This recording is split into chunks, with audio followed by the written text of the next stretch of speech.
Picture this scenario. You're sitting in bumper-to-bumper traffic at 7:30 in the morning, clutching your coffee like it's the last source of hope on earth, watching your gas gauge slowly creep toward empty, while some guy in a BMW cuts you off for the third time this week. You're thinking about how you're going to be late again, how your boss is going to give you that look, and how you've got exactly 14 minutes to grab lunch before your next meeting. Sound familiar? Well, what if I told you that your daily commute isn't just stealing your time insanity, but it's also quietly pickpocketing about $15,000 from your bank account every single year? And the worst part is, most people have absolutely no idea this financial heist is happening right under their noses. My name is Nick, and I spend an unhealthy amount of time analyzing the hidden costs that keep working people broke, the psychological traps that make us think we're getting ahead when we're actually falling behind, and why the traditional career advice your parents gave you might be financially devastating in today's economy. If you're someone who's ever wondered why you feel broke despite having what seems like a decent job, or if you're tired of feeling like you're running on a hamster wheel that never actually gets you anywhere, make sure to hit that subscribe button and give this video a thumbs up if it helps you see your commute in a completely different light. Now, before we dive into the brutal mathematics of commuting, let me introduce you to someone I call James. James is a composite of about 100 people I've talked to over the years, and his story is probably going to sound eerily familiar. James lives in a decent suburb about 45 minutes outside the city center. He works in an office building downtown making what he considers pretty good money, $62,000 a year. When he breaks that down by hours, he figures he's making about $30 an hour, which feels pretty respectable. James drives to work every day in a reliable Honda Civic that he's still making payments on, and he considers himself financially responsible because he packs lunch most days and doesn't buy expensive coffee. Here's where James makes the same mistake that millions of working people make every single day.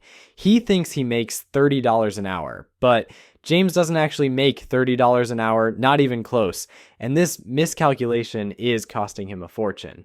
Let's do some basic math that somehow never gets discussed in personal finance articles or career planning sessions. James's $62,000 salary gets hit with taxes first. Federal income tax, state income tax, Social Security, Medicare, and if he's really lucky, maybe some state disability insurance thrown in for good measure.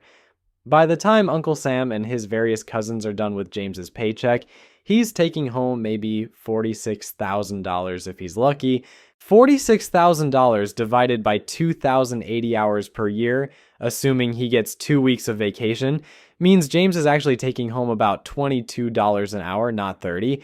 But wait, it gets worse. Much worse. James doesn't just magically appear at his desk every morning. He has to get there, which means he needs a car, gas, insurance, maintenance, and all the other delightful expenses that come with vehicle ownership. And here's the thing that most people never calculate correctly. That car isn't just a general life expense. It's specifically a work expense that exists primarily to transport James to the building where the money is made. Let's be conservative with the numbers. James's Honda Civic cost him $25,000 new, and he's financing it over 6 years. That's about $400 per month in car payments. Insurance runs him another $150 per month because he's got full coverage and lives in an area where people apparently enjoy backing into each other in parking lots. Gas costs him roughly $300 monthly, and that's assuming gas prices don't decide to have another one of their fun little spikes. Maintenance, repairs, oil changes, new tires, and the occasional mystery noise that requires a mechanic to look at him sadly and explain why his wallet is about to get lighter. That's another $150 per month on average. Add it all up, and James is spending about $1,000 per month, $12,000 per year, just to own and operate the vehicle that gets him to his job. Now, some people might argue that this isn't fair because James would need a car anyway for personal use, and sure, that's partially true. But James wouldn't need a car that's reliable enough for daily highway driving.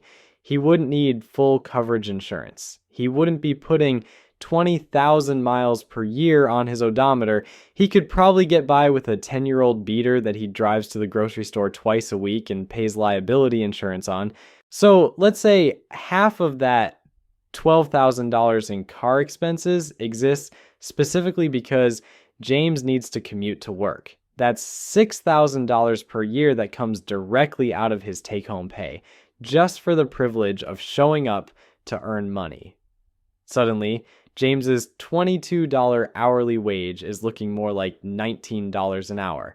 But we're not done with James yet, because there's another hidden cost that absolutely nobody talks about in career planning discussions: time. James spends an hour and a half per day commuting, 45 minutes each way, assuming traffic cooperates and there are no accidents, construction delays, or mysterious situations where everyone suddenly forgets how to merge.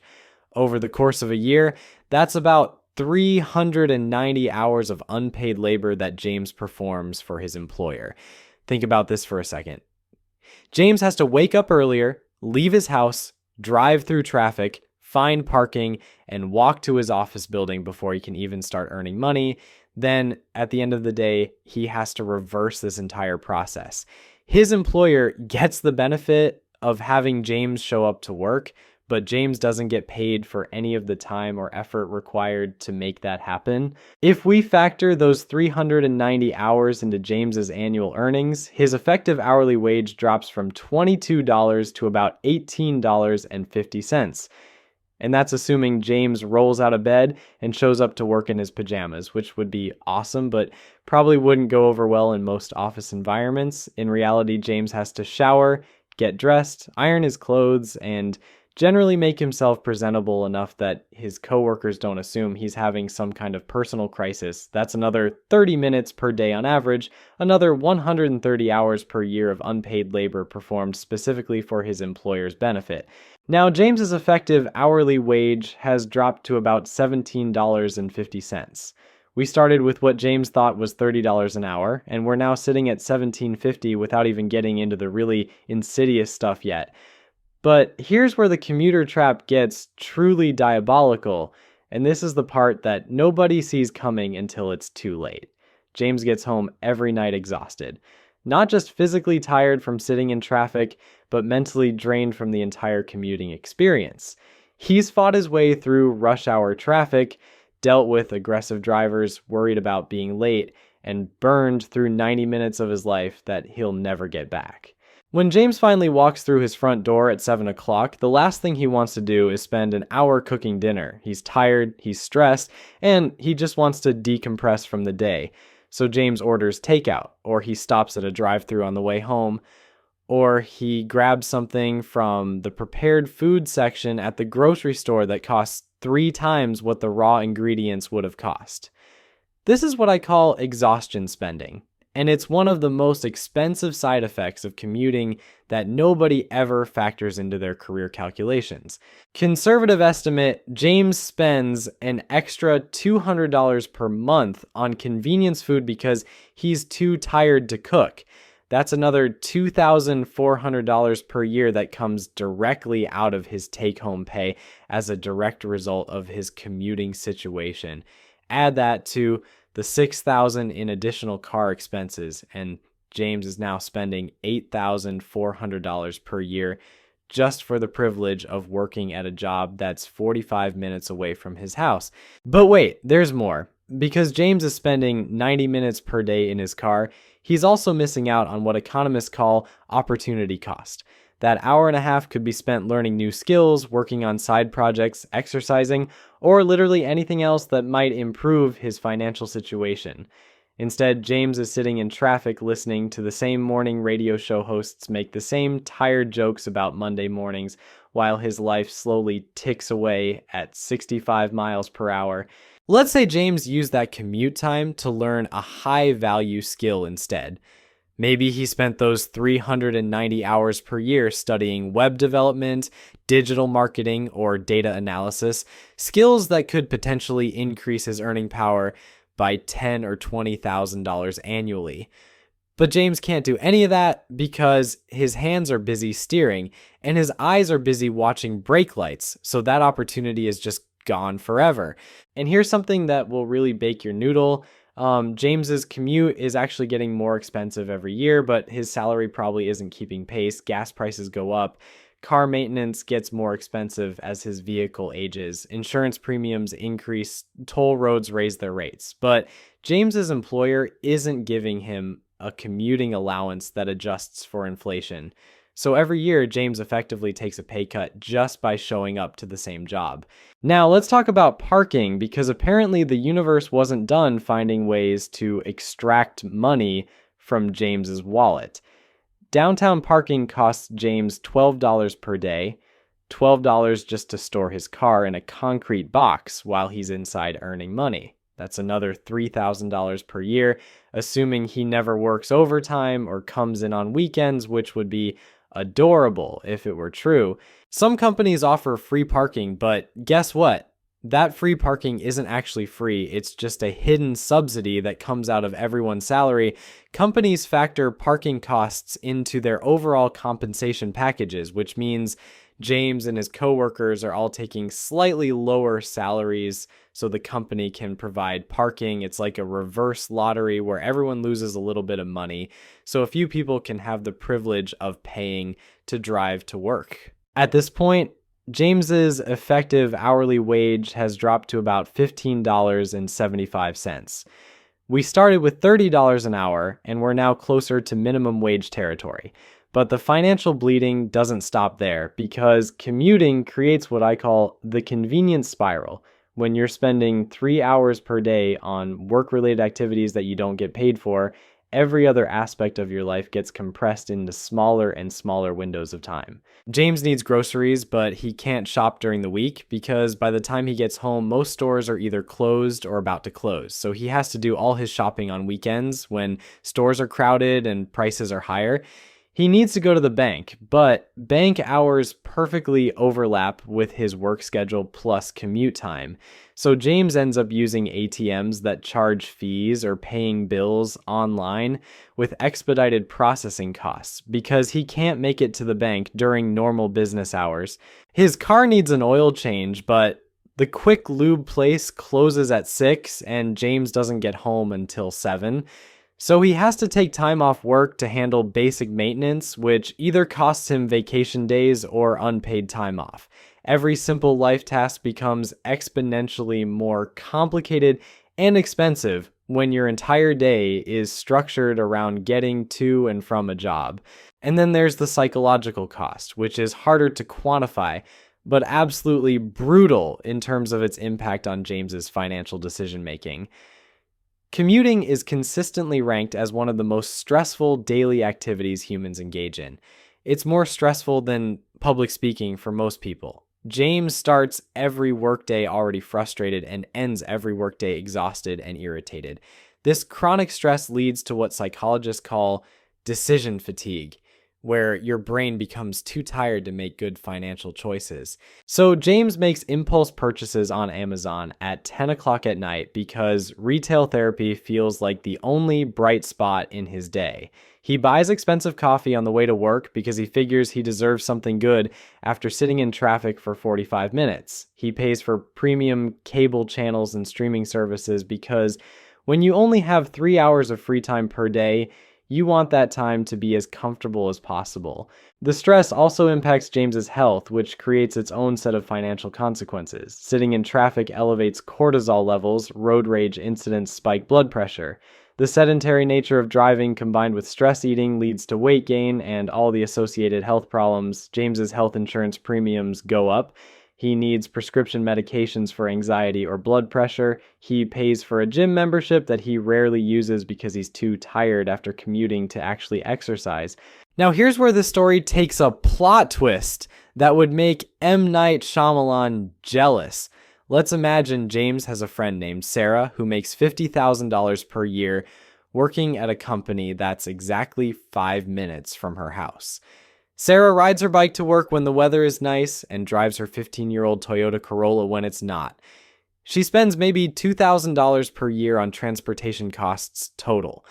She gets home at 5:15 every day with energy to cook dinner, work on side projects, and generally live her life like a human being instead of a commuting robot. When you run the numbers, Sarah's effective hourly wage works out to about $20 per hour. James, with his supposedly superior $62,000 salary, is making $15.75 per hour after all the hidden costs and unpaid labor are factored in. Sarah is literally earning more money per hour than James, despite having a lower salary on paper, and Sarah has the added benefit of not wanting to drive her car into a concrete barrier every morning at 7:30. But it gets even better for Sarah, because she's not spending $12,000 per year on car payments, gas, insurance, and parking. She's got an extra $1,000 per month to invest or save. Over the course of 20 years, assuming a modest 7% return, that extra $1,000 per month compounds into about $527,000. Meanwhile, James is still sitting in traffic wondering why he can't seem to get ahead financially despite making good money. This is what I call the geographic wealth gap, and it's one of the most overlooked factors in financial planning. Where you work relative to where you live can have a bigger impact on your long-term wealth than almost any other single decision you make. Yet somehow, career counselors and financial advisors rarely mention this when helping people make job decisions. The traditional advice is to focus on salary maximization. Take the highest paying job you can find, regardless of where it's located, and figure out the logistics later. This advice made sense when gas cost $1 per gallon and houses were affordable everywhere. But in today's economy, optimizing for geography might be more important than optimizing for salary, especially when you factor in quality of life improvements that come from not spending 15% of your waking hours trapped in a metal box on concrete. Here's where things get really twisted, and this is the part that might make you question everything you thought you knew about career advancement. James has been conditioned by society to think that career success means climbing the corporate ladder, which usually means accepting longer commutes to reach those prestigious downtown office buildings where the really good jobs supposedly live. So when James gets offered a promotion that bumps his salary to $75,000 but requires him to commute to a different office that's an hour and 15 minutes away, he jumps on it faster than a seagull on a dropped French fry. James thinks he just got a $13,000 raise. In reality, he just signed up for what I call the executive commuter death spiral. That extra 30 minutes each way doesn't sound like much, but let's run the numbers and watch James's effective hourly wage crater like a meteorite hitting Earth. James is now spending 2.5 hours per day commuting, which works out to about 650 hours per year of unpaid labor. His car expenses have increased because highway driving is harder on vehicles than city driving, so we're looking at $14,000 annually in transportation costs. His exhaustion spending has increased to $300 per month because the longer commute leaves him even more drained. And here's the kicker, that would be hilarious if it weren't so tragic. James now needs to wake up at 5:30 in the morning to make it to work on time, which means he's going to bed earlier, which means he has even less time for meal prep, side projects, or anything resembling a personal life. His effective hourly wage has actually dropped to about $14.25 despite getting what he thought was a substantial promotion. Meanwhile, Sarah got a modest raise to $55,000, maintained her 5-minute bike commute, and her effective hourly wage jumped to about $24 per hour. James is now making less per hour than someone earning $20,000 less than him on paper. If this were a movie, this would be the part where the audience starts yelling at the screen for James to wake up and smell the financial disaster he's created for himself. But James doesn't have to be a victim of his own odometer. If he can't quit and find a job next door like Sarah just yet, he needs to stop the bleeding. First, he should negotiate remote work like his financial life depends on it, because it does. Even 2 days a week at work from home cuts his gas and wear and tear by 40%. Second, he needs to weaponize his commute. Instead of listening to the same morning radio loop, He could use audiobooks to learn those high value skills we talked about, effectively turning his Honda Civic into a rolling university. And finally, he has to kill the exhaustion spending. By batch cooking on Sundays, he eliminates the "I'm too tired to cook" tax that's costing him thousands in takeout. He doesn't just need a raise, he needs to stop volunteering for a pay cut every time he leaves his driveway. So there you have it. The next time someone brags about their impressive salary, remember that James thinks he's winning with $75,000 while Sarah is quietly building actual wealth on 55. The commuter trap isn't just stealing your money, it's stealing your life one traffic jam at a time. Maybe it's time to stop chasing the biggest number on your paycheck and start calculating what that paycheck actually costs you. Your future self will thank you for doing the math that most people are too busy sitting in traffic to figure out.